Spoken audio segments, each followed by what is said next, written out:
Hey everybody, it's Dr. Eric Walcavage. We're back for another edition of Thyroid Thursday, and today we're talking about no gland and no problem, right? So I get a lot of clients who have had a thyroidectomy or had their gland destroyed because they had hyperthyroidism, Graves' disease, or some abnormal tissue development, whether it was thyroid cancer or it looked like it could potentially develop thyroid cancer. They were essentially told, hey, we're going to take out your gland, we're going to put you on thyroid hormone replacement, and you're going to be back to normal, no problem, right? But it doesn't always work out that way. And I just had one of these calls this week where same thing. Somebody said they thought, they were told that they had Graves' disease or maybe Graves' disease.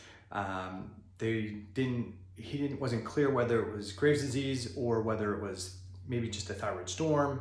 But regardless, doctors were concerned, do a biopsy, abnormal tissue growth, possible cancer.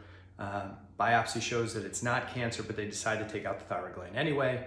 And they said, listen, you're gonna be fine. We're just gonna put you on thyroid replacement therapy. We'll replace what the gland can't make, and you're gonna be fine, right? It's pretty simple.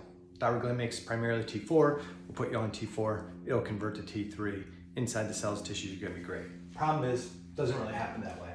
So he wound up trying lots of different doses of T4, up, down.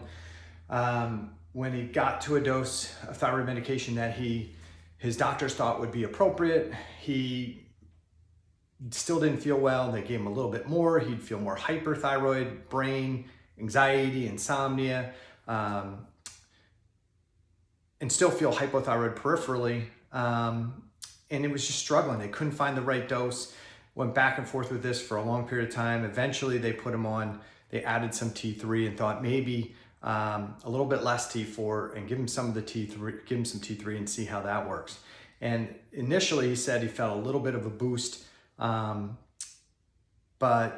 now they're back to doing the same thing. He's still taking T4 and now they're trying to tinker with the dose of T3, but if he gets too much, he feels hyperthyroid. If he doesn't get enough, he still feels hypothyroid.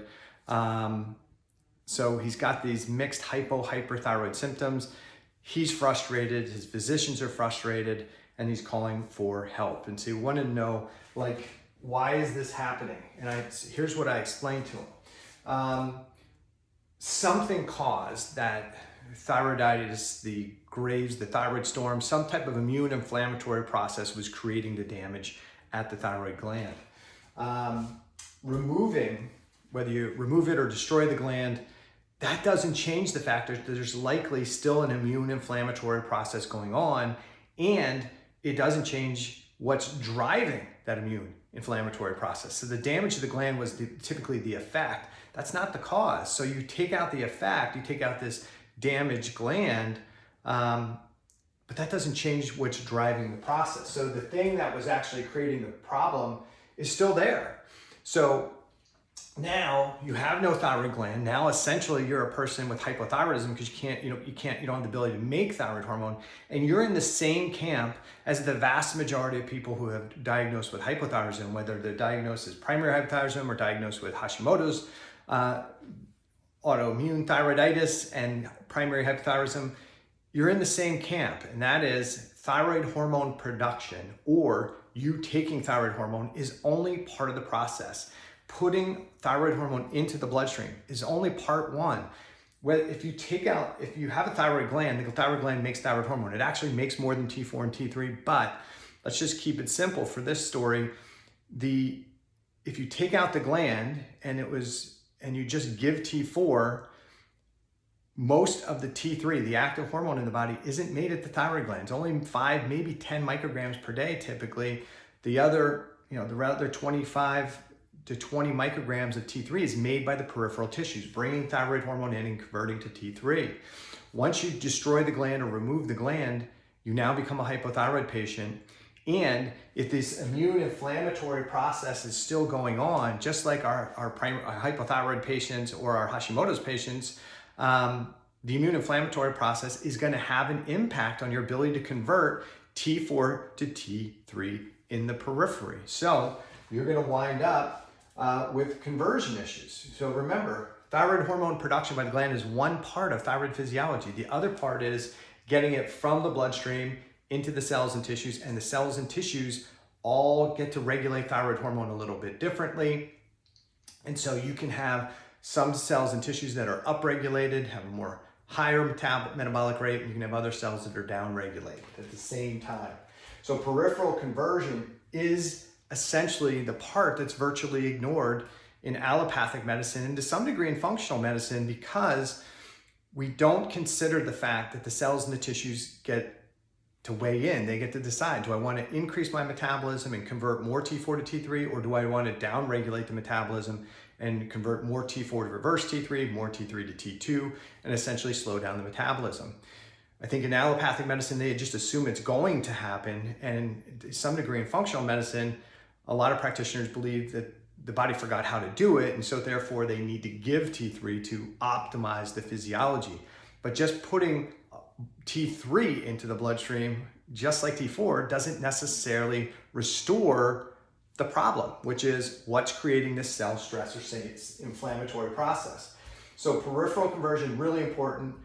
The inflammatory process that caused the Graves' disease, the thyroid changes, the thyroiditis, the hyperthyroidism, this abnormal tissue is likely still present even though you've removed or destroyed the gland. That doesn't change the fact that we've got this immune inflammatory process going on as a result of some type of stress load, excessive stress load.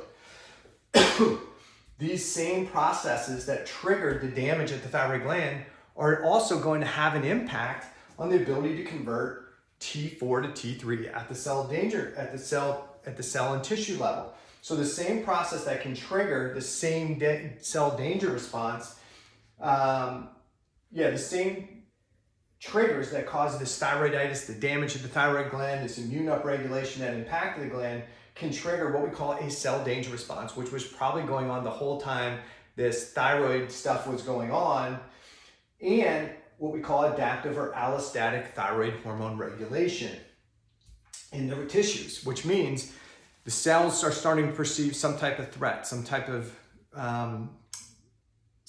danger signal. Certain tissues are going to be downregulated, other tissues are going to be upregulated. So now when we give more thyroid hormone, those tissues that are upregulated are going to become more hyperthyroid. The tissues that are already downregulated are going to become more hypothyroid. Okay, they're not going to convert more of that thyroid hormone and upregulate their metabolism. Okay, so if you think about it, if you're under stress, right, you're being somebody's attacking you, you're not going to put a lot of energy into eating or having sex or taking a nap. You're going to put energy into survival, fighting, running, trying to get away from the threat or beat down the threat. The same thing at the cell level. Cells, if just because you put more thyroid hormone into the system or any nutrient into the system and wanted to do something because you wanted to do it, doesn't mean the cells are going to do that. If you put more thyroid hormone into the system, but the cells are perceiving danger, the cells that are already upregulated are going to convert more of that T4 to T3 to upregulate the defense mechanisms, and the cells that are already being downregulated are going to deactivate more of that thyroid hormone. So certain tissues are going to become more hyperthyroid, certain tissues are going to become more hypothyroid, and you're going to have these mixed hypo and hyperthyroid symptoms, which is what this person had. So what do you need to do? We need to identify what's driving this excessive cell stress response. Is it organisms? Is it toxins? Is it disrupted sleep? Is it emotional stress or trauma? Is it poor respiration? Is it GI disorders? Is it excessive physical stress? Like, we need to uncover it. It's usually not one thing. It's not sexy. It takes work. It takes some time. But ultimately, that's the best long-term solution.